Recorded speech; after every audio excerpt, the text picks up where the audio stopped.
Lar here again. So this live stream is to choose a winner of the weekly essay correction competition. So every week I post a task 2 question. You submit your answers and then we choose one student to do a full correction, look at the mistakes, point out how to improve, look at the scores, explain why those are the scores. So this is really about understanding how the examiner approaches correcting a task 2 essay.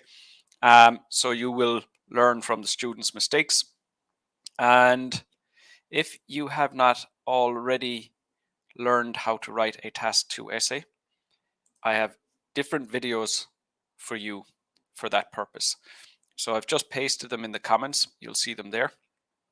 And those give you the complete guide from start to finish, everything you need to know about task 2 and writing a task 2 essay. So if you haven't completed those, I would highly recommend that you do that. Maha is here. Hi Maha and Kulwant. I believe both of you submitted your writing this week. Yep, both of your names are down. So best of luck to both of you. So that's basically what we're doing. We'll choose a winner, give them a full essay correction. So let's take a look. Maha. Okay, best of luck to you. Kamal here. I saw you submitted your writing as well. Okay, so best of luck to all of you. But of course, I'm going to let the software decide because that's the fairest way to do it. And if you've entered the competition, you'll see your name entered here. And let's see who this week's winner is. The winner is Muazzam. Okay, congratulations, Muazzam. And give me a moment just to find Muazzam's answer, and then we'll have a look at that.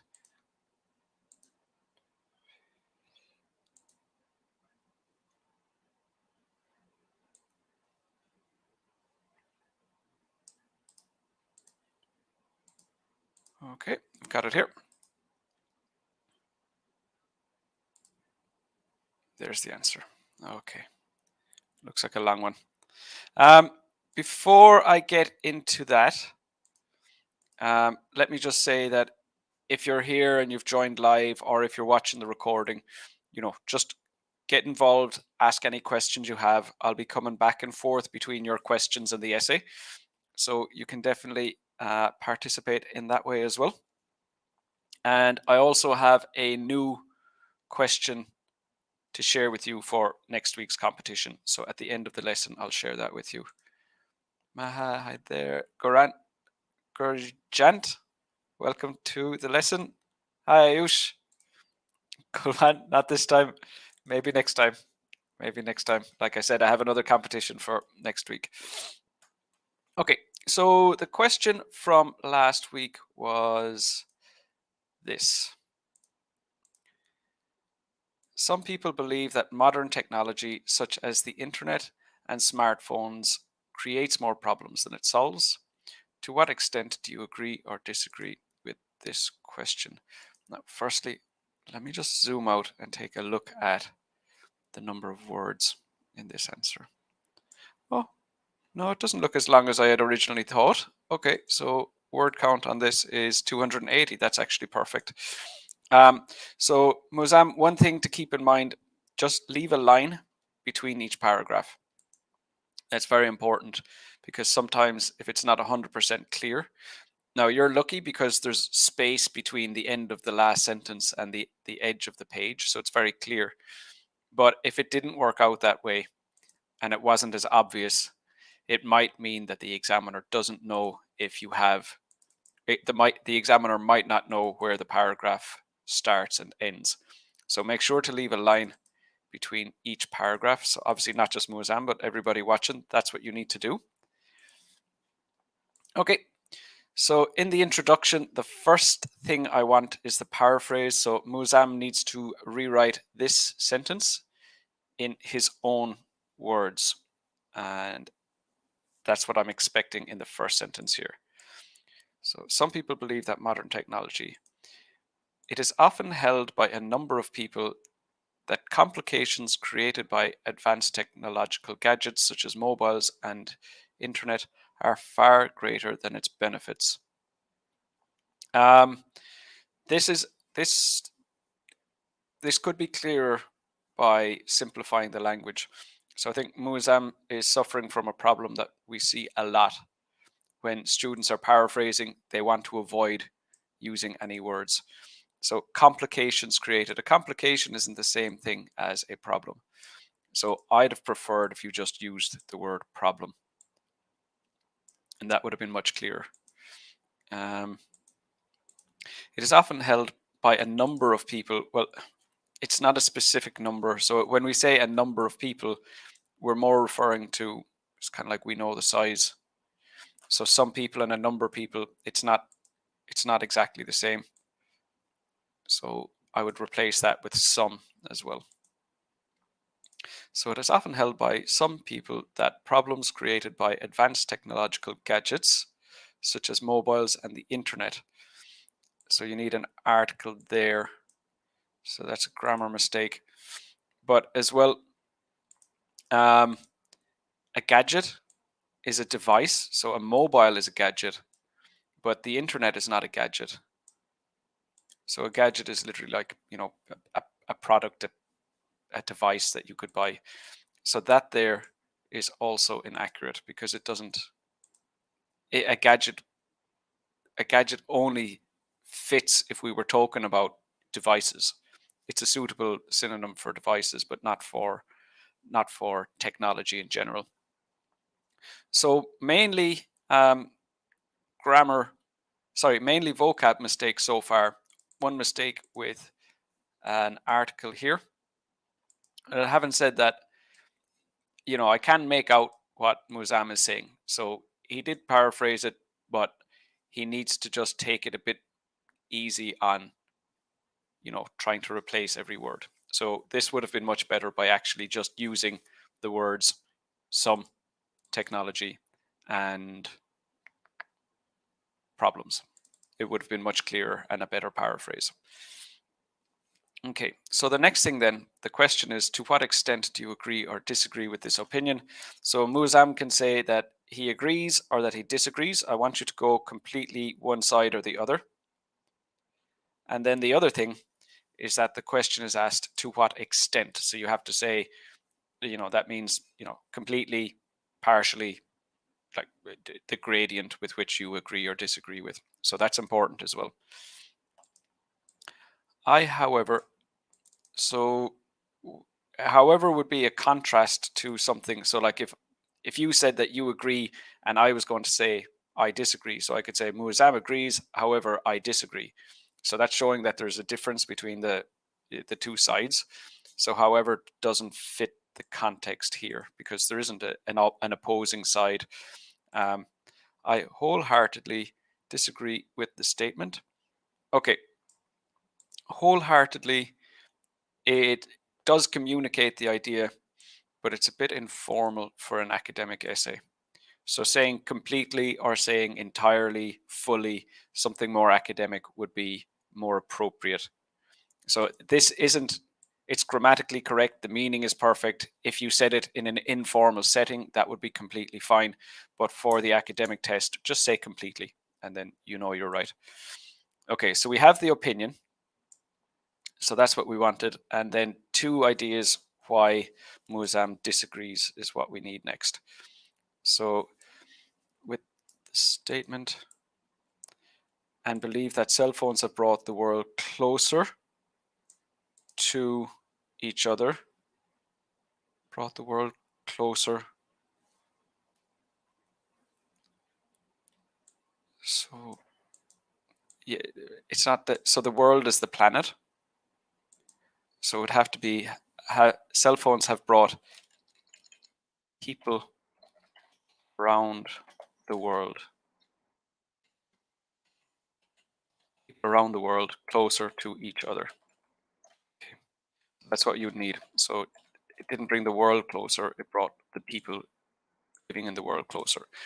But the main idea is relevant and appropriate. So the benefit is it's brought people together. That's good. And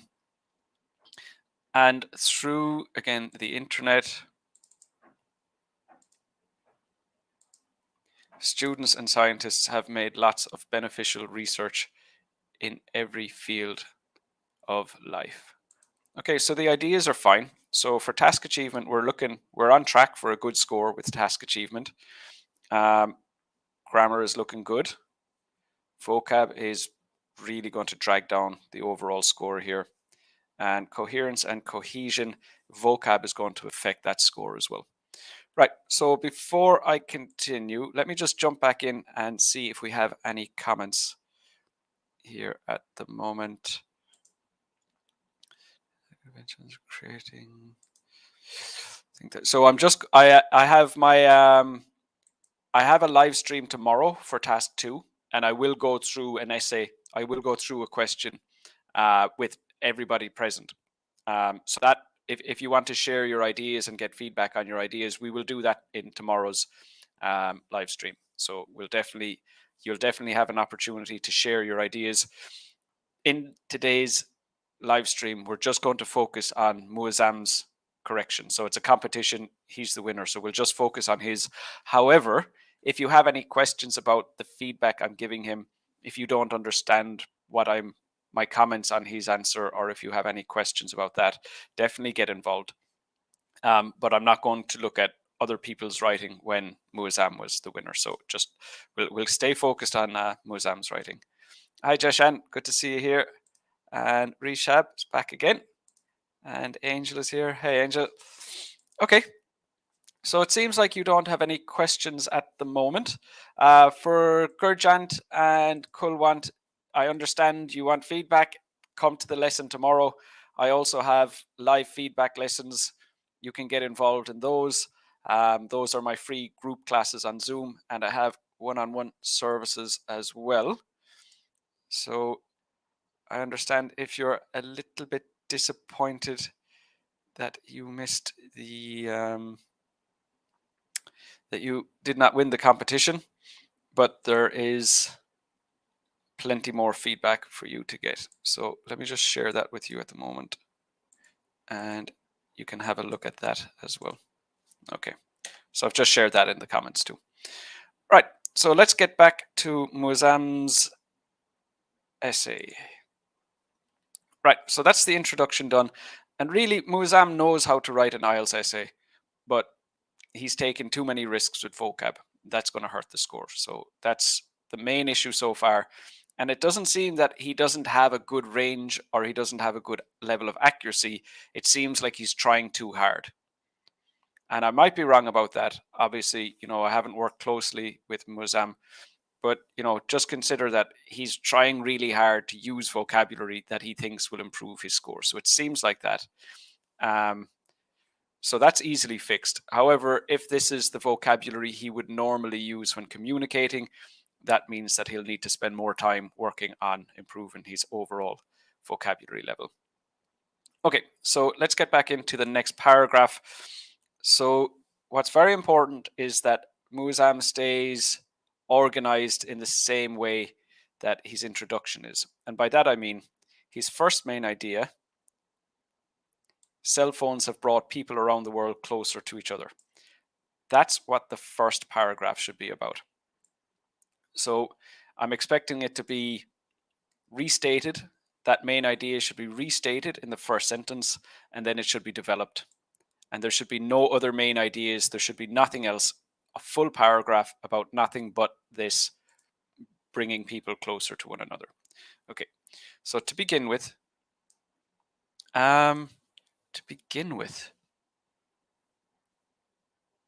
okay, I wouldn't really recommend that, because we've already began. It's not wrong, but it wouldn't be the best. It's okay. To begin with, an unprecedented ease has been observed during an unprecedented ease has been observed during the last 2 decades. So this is a bit confusing. I still don't know what this. There are a lot of words in this sentence, and I still don't know what it's about. When contacting other people. So this is very complicated. Okay, look, an unprecedented ease has been observed. Like that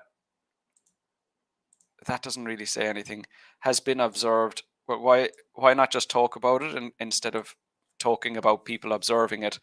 So it's in English, you just need to directly say the thing that you want to say.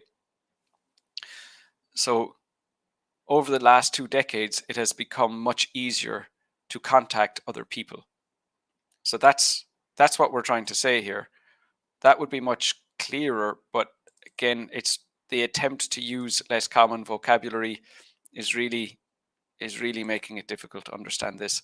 The other problem here, contacting people and bringing the world closer to each other, that's not the same idea. Now, it's really important that you stick with the idea that you said you would discuss. So basically, in the introduction, you're announcing to the reader what the essay is going to be about. So you're saying, this essay is about idea A, your main idea A. Then when you go and write about it, you can't change the idea. You already said what the idea was going to be. So this hurts your coherence and cohesion score. Now, I don't know if this is a mistake with vocab, but I don't think so. So contacting somebody easily is not the same thing as becoming closer to someone. I mean, I can contact somebody I hate easily. It doesn't mean we're closer to one another. It doesn't bring us together because I can contact them. It just means I can do it easily. So, bringing people together is, people being more understanding, people being friendlier with, people from other nations and other cultures and stuff like that. So that's what I expected the paragraph to be about. But now it's about how easy it is to contact people. Those are different ideas. So this is definitely gonna bring down the score. Nowadays, one can be in touch with his or her family members and friends while sitting in the remotest areas in the world. Okay, so yeah, it's easier to contact people. Okay, so this development is about this idea, and it is easier to contact people. So that, I mean, the idea is relevant and specific, but you can't say one idea and then change the idea. You have to stay focused on what you said you were going to say. For instance, smartphones have introduced easy-to-use applications such as WhatsApp and Twitter. Now, this isn't a complete sentence. So why are you talking about these? So you've said, for instance, there are now these apps. What about them? So you need to say what you want to say about those. So it doesn't make sense to stop the sentence here. Now I'm expecting you to say, whatever it is, whatever reason you're talking about these apps, I'm expecting to hear that in the sentence. So by using them, we contact our family and colleagues from the continent Australia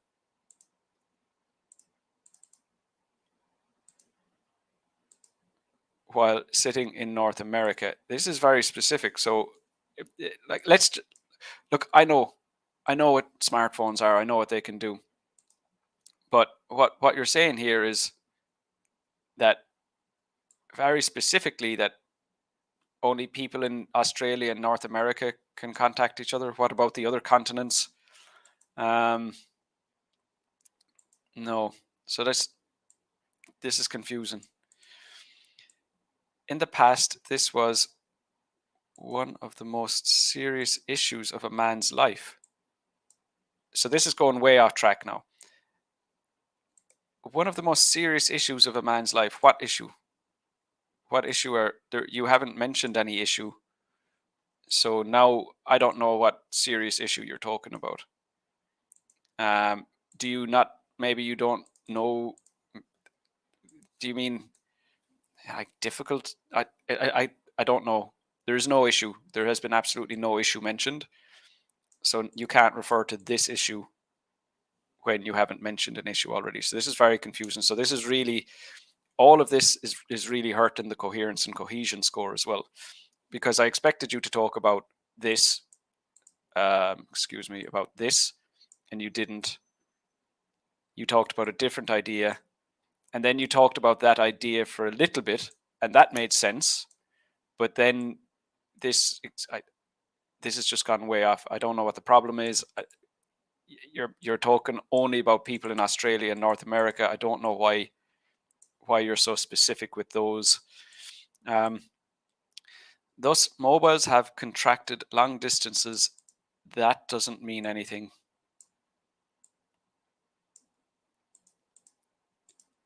And made contacting others more convenient than ever before. So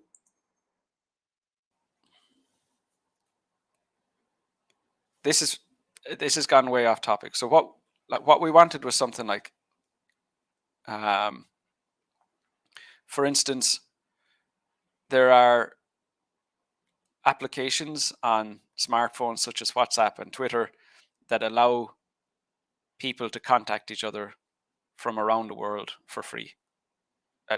That's what you wanted to say. You're trying to make too many points. The vocab isn't clear. I'm just repeating myself now, but there are a lot of problems here. So really, this is really the only sentence that's helped your answer, that's helped your score, because it did develop this main idea. Okay, so let me just go back. Let's see if anybody else has any comments or questions here at the moment.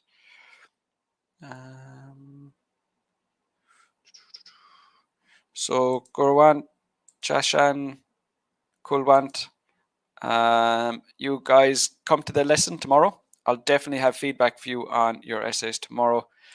Just not in this one, because this is the competition. So Muzam is the winner, and we'll just look at his. Hi, Ina. Good to see you here. Okay, so when the introduction was looking good, there were main ideas, they were relevant.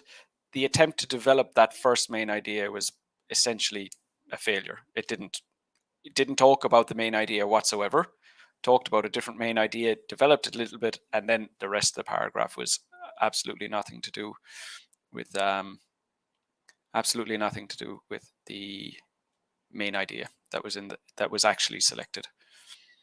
To give one topic sentence, then explain it in. Is it a good idea to give one topic sentence, then explain it in 2 to 3 lines, followed by a suitable example? Yep, that works. That works, Kulwant, for sure. Okay, so back to the essay. Now, this time I'm expecting, so I'm going looking at the second body paragraph. And what I'm expecting is this idea. Through the internet, students and scientists have made lots of beneficial research in every field of life. Okay, so that's what I want to see in this next paragraph.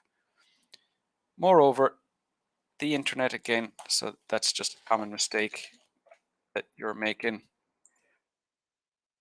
Okay, the internet has brought numerous advantages for us. Too vague. You've already said what advantages you're going to discuss. So all you want to do, Mozam, is repeat this main idea in this sentence. So it's the exact same specific idea. I don't want anything else. You don't want to build up to it. You don't want something vague like this. Somebody should be able to read the first sentence and understand exactly what the paragraph is about. So in the first body paragraph, you did have a topic sentence with the wrong main idea. This is not a topic sentence because there's no topic. It needs to be more specific than that. From a student's perspective,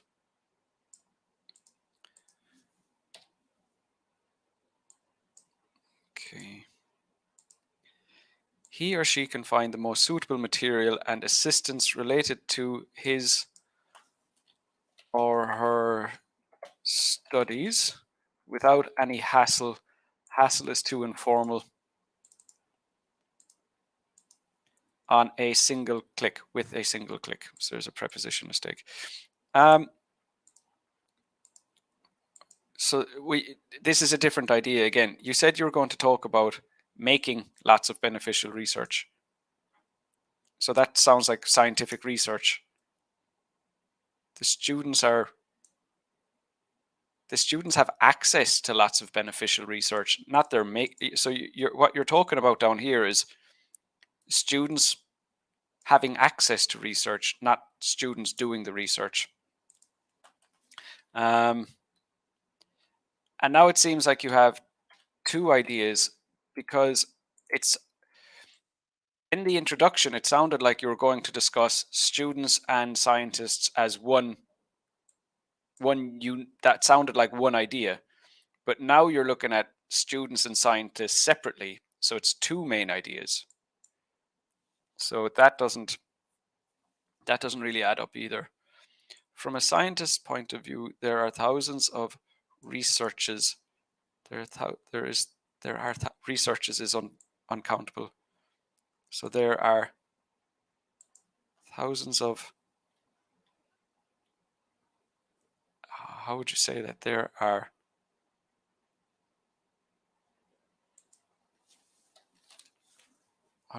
thousands of researches already placed on Wikipedia and Google for every subject. There are thousands of research reports, like that. Already placed on Wikipedia and Google for every subject. So now again, you're talking about the existence of research. You're not talking about the person doing the research or making the reports. So that, again, it's gone off topic. For example, a fresh doctor, that doesn't mean anything, can compare his findings with older ones, with older doctors, with older findings. Okay, so that's unclear. I'm not sure what that refers to. Hence, the internet plays a pivotal role in bringing convenience and comfort with reliability in everyday field. That's very vague as well. That doesn't really say anything. So development seems to be a problem. Mozam, you're going to have to start planning your essays more carefully. It seems like you really took into account the main ideas, and you did a great job considering the first main ideas, but it does seem like you didn't consider how to develop those ideas. So how are you going to explain them? Is your explanation related to the main idea you've developed? Is your explanation in the context of the question? You're really not focused enough on what you need to do in the body paragraphs. Okay, so in the conclusion, we're just looking for a repetition of the main ideas. Having said that, what we would want is these main ideas again and the opinion. But now there are 1, 2, 3, 4, 5 ideas. So we started with 2, which is what we wanted, is what we needed, and we're finishing with 5. So to conclude succinctly, no need for succinctly. It's unnecessary. It's not wrong, but it's unnecessary. I reaffirm my opinion that cell phones have omitted great distances. That's unclear. And brought people near to each other. You didn't talk about that, but it is the... Okay. And the internet has played a significant part in every field of life. That's very vague as well. So that doesn't really say anything. So you're not consistent with your ideas. Your introduction looked good because it had what you needed. But as you made your way through, you didn't stick with the main ideas you said you would talk about, and the development isn't appropriate. So for this, you're going to get a task achievement score of 6. Coherence and cohesion, there's going to be a 6. It might be lower because it just gets so muddled in the middle that, you know, like with coherence and cohesion, what the examiner wants is they want to read what they expect to read. So you've indicated what you're going to say in the introduction, and you don't do that. So that's very confusing. And then you don't stay on topic. And then with the vocab mistakes you're making, you're putting a lot of work on the reader to determine what you mean in a lot of cases. So I did need to use the context of the question to help me understand what you were saying on a few occasions. So coherence and cohesion is 6. Vocab, let me have another look there. It's between a 5 or a 6. Let me just review. Is there anything very confusing? Yeah. So like the mistakes here where it was inaccurate, but I could understand, that was fine. But then an unprecedented ease has been observed. That doesn't mean anything. Contracted long distances, that doesn't mean anything. Hassle was too informal. I can't remember if I said that.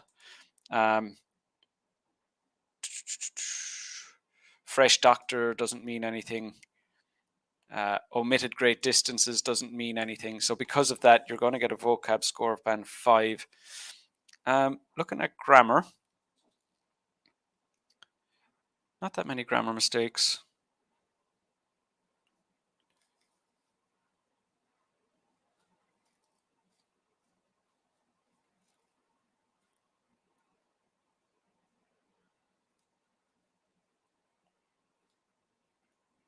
You're going to get a band 7 for grammar. The grammar is actually quite good. In between all of the vocab mistakes. So that is 6, 6, 5, and 7. So that's overall 7. Let me just make sure. Excuse me, overall 6. Overall band 6 for that task 2 essay.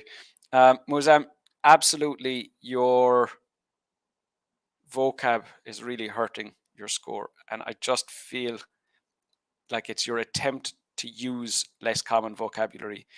I feel like it's your attempt to drive up your vocab score by using less common words is what's hurting your score. Now, so what you need to do is just use the vocab you would normally use. Don't take any risks. Focus on communicating clearly, not on writing what you think sounds like a good answer because of the vocab. Clear communication will help with your vocab and your coherence and cohesion score. You might still not be at the vocab level that you need, but you can definitely improve your vocab score by doing that. And it might be that you need to also study vocabulary after you've made that adjustment. So we wouldn't know until you make that adjustment. And then by looking at your vocab again and seeing what level you're at when you're not taking all these risks, we'd be able to determine whether you do or don't need to work on vocab in general. Grammar, leave that alone for now. Task achievement, you need to plan your answers and you need to be very aware of whether you're actually talking about the idea you've discussed or not. You need to stay on topic. And again, you need to understand the purpose of an example. It's to give an example of the main idea that you discussed, not to talk about, someone in Australia, someone in America. That's very specific. So that didn't help either. So those are the main things that you need to work on. And hopefully you're not too disappointed with that. But look, the whole purpose is now you know what your mistakes are. You've likely done the IELTS test before and you didn't get the scores you wanted. So now you understand why that's the case. Too many risks with vocab. That's absolutely the biggest one. Okay, so let me go back, see what other questions we have here. Okay, Kulwant. Is this essay, there's a main word, technology. I'm not sure what you mean, but I wouldn't say technology is the main word.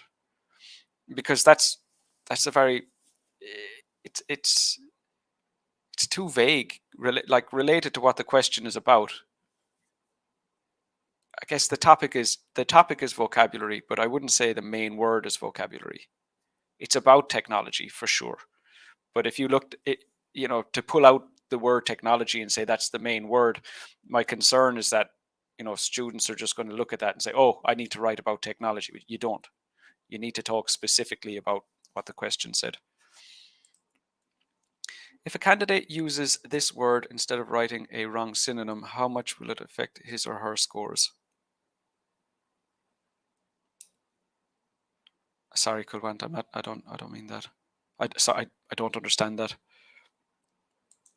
No, that's not clear to me. In terms of, sorry, I just don't know what that means. Can we write technology as technological inventions, technical inventions, technical discoveries? Well, it depends on the context, because the question isn't about technology. You're not paraphrasing to the technology, the word technology. What was the question? Modern technology.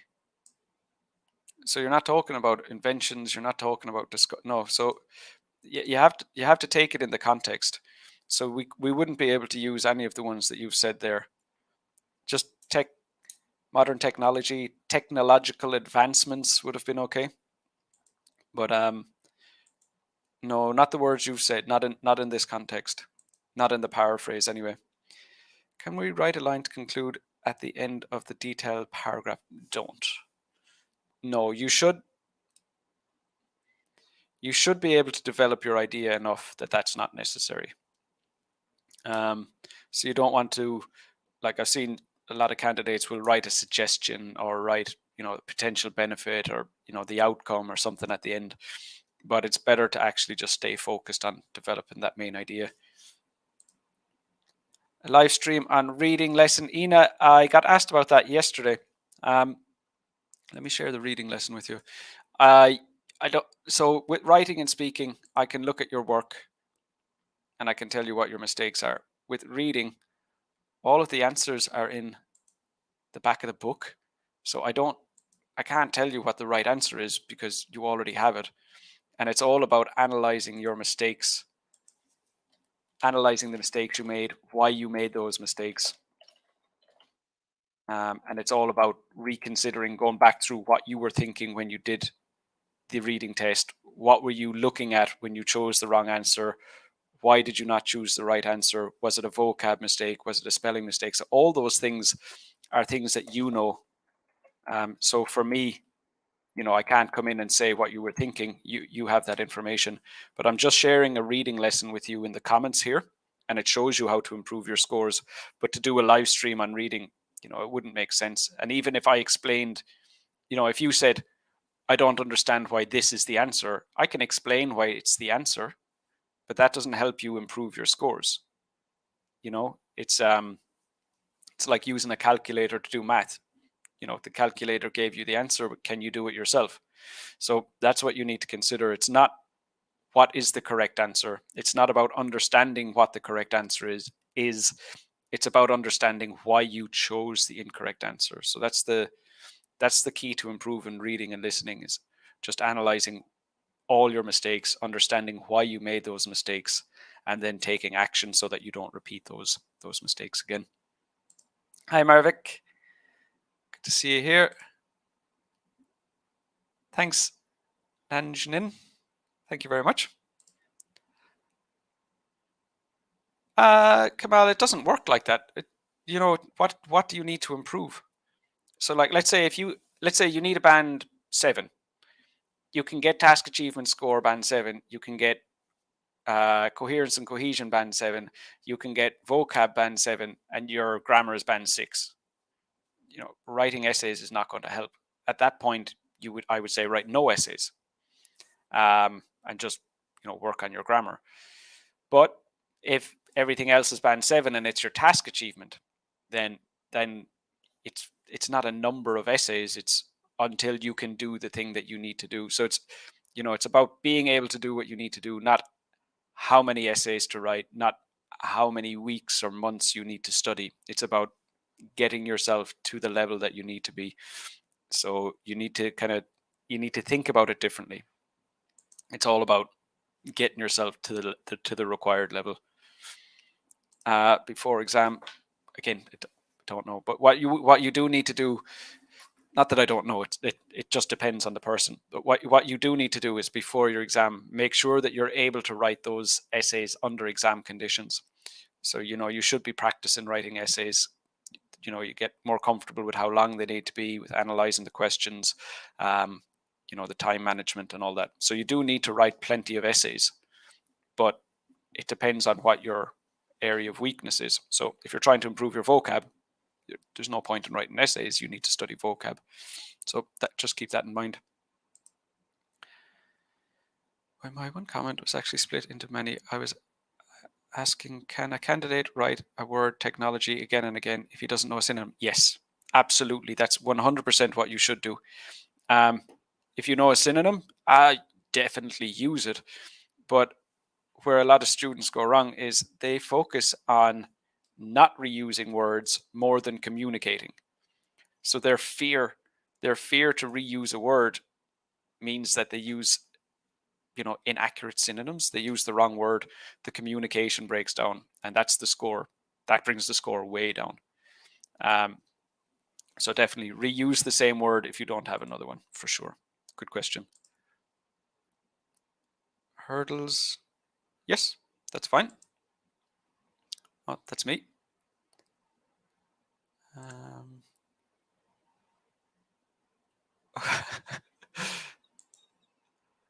Hi, Josephine.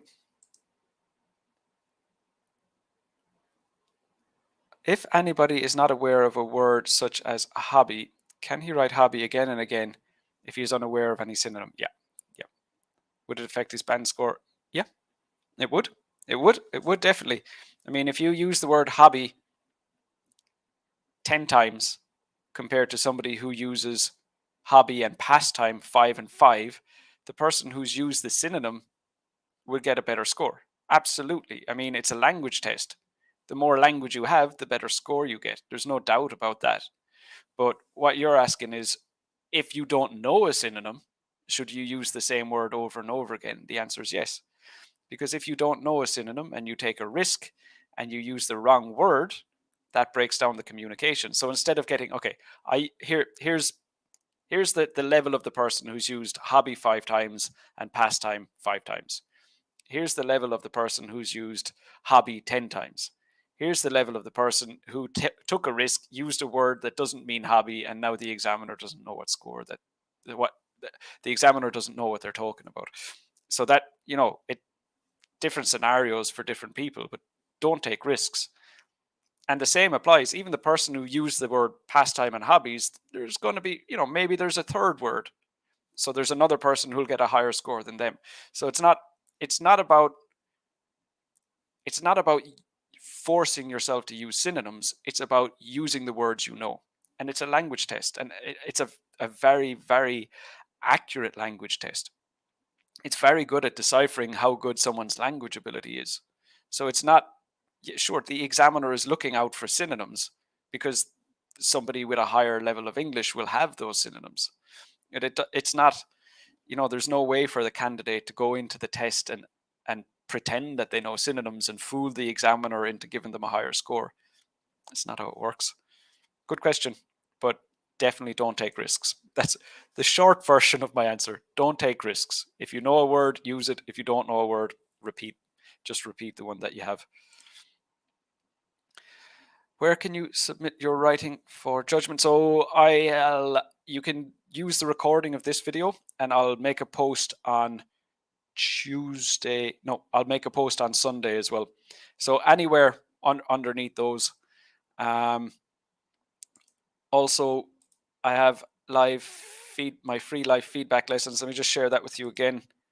Those are on Zoom, free group classes on Zoom, and I have one-on-one service now as well.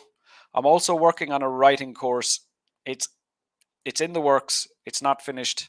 It'll take me a while to get it finished, but the way that I've organized it, it's going to be 20 lessons with 20 writing corrections. So very consistently, lots and lots and lots of feedback, working very closely with me, one-on-ones to discuss your progress.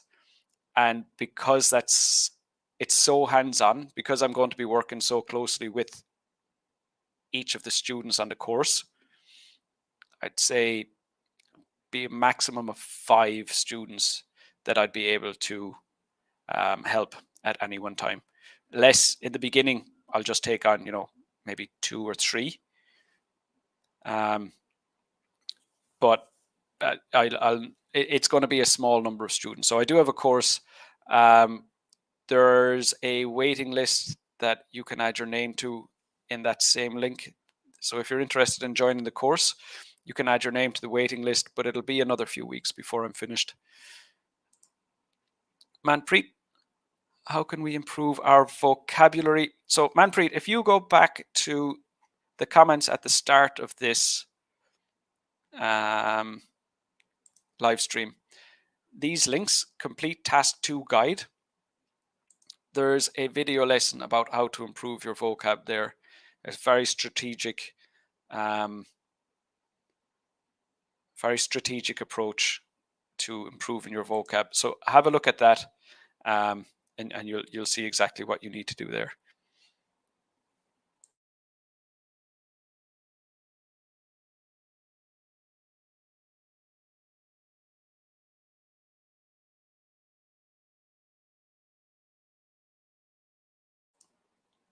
And so just one thing, and I'm not trying to belittle you. It's a very fair question to ask. But the fact is, you're at the level of English that you're at right now, and you've obviously learned a lot of vocabulary already. So if you have a way that works for you, then you probably know the answer to that question already, in that you've gone from knowing nothing to knowing what you already know, and it's more of the same. The strategy I have, it's to make sure that you're using your time very effectively, because there are things that you can do that aren't really helping you. So it's to help you stay focused on the things that actually matter. But essentially, it's more of what you've done. Lots of finding the words, sitting down and learning them. There's more to it than that, but that's kind of the bones of it.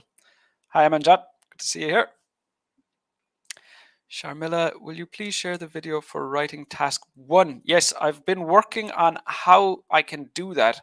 And the thing for a while was the technology, that I couldn't figure out a way to share questions, and I want to be able to write on the questions, and I want to be able to have your writing, and I want to have it so that it's actually a good lesson. I have figured out how to do it, but I will probably need another few weeks before I'm fully ready. But I'm going to start doing a task 1. I was asking in the group last week, and it seems like about 3/4 of the students are doing academic, and about 1/4 doing general. So what I thought is, if I did the first week of every month, I'll do a general training, and then the other weeks I'll do academic, so that everybody's getting some support. Not yet. I'm going to continue with Tuesday live stream on speaking, Wednesday live stream on the competition, Thursday live stream on task 2 as well. And then, of course, if you want support with task 1, just sign up for the free live feedback lessons. I have those group classes on Zoom every week for task 1. So, there is task 1 support for you there for free. I have the one-on-one services to give you a full essay correction, like the one that I just did for Muazzam just here. So that's available as well. And Jin, please, sir, add me your writing session. I want to improve myself. Yep, perfect. So just click on that link there, and you'll be able to do that. Kulwant, if task 1 is 7.5 and task 2 is 6.5, is it overall a band 7? So I do have a lesson on my website for that. If you go to my website, click extras, and how IELTS scores are calculated. But it's basically a third, and 2/3. So the easiest way to do that is add 7.5 and 6.5 and 6.5, because 6.5 twice. So 7.5 plus 6.5 plus 6.5, and then divide that by 3. That would be a band 7. So it averages to 6.833333. That would be rounded up to 7. Yep, that would be a 7. That's correct. But the thing is, the answer is 7. So the answer is correct. But what worries me is, why are you asking that? if you need a band 7, then you should aim for a band 7 in task 1 and a band 7 in task 2. This approach, it's like trying to avoid something that you need to do, and it doesn't work out very well. What I'm seeing here, and I might be wrong, Kulbant, is you probably have a problem with task 2, and you're trying to compensate by getting a higher score in task 1. But what you should do is address the problem that you have in task 2. That's the better approach. Okay, so that's it for this lesson. Like I said, I have task 2 live stream tomorrow. I'll see you there. If you're not in my live feedback lesson later today, if you haven't registered for the live feedback lessons already, they're on Zoom. Use that link, and I'll see you in that lesson later today in another 4 hours. Today is on academic task 1. So Sharmila, if you want to get involved in that task 1, just click on the link, sign up, and you'll be in my lesson 4 hours from now. All right, so that's it. Take care of yourselves, and see you in the next lesson, whichever one you're in. Bye-bye.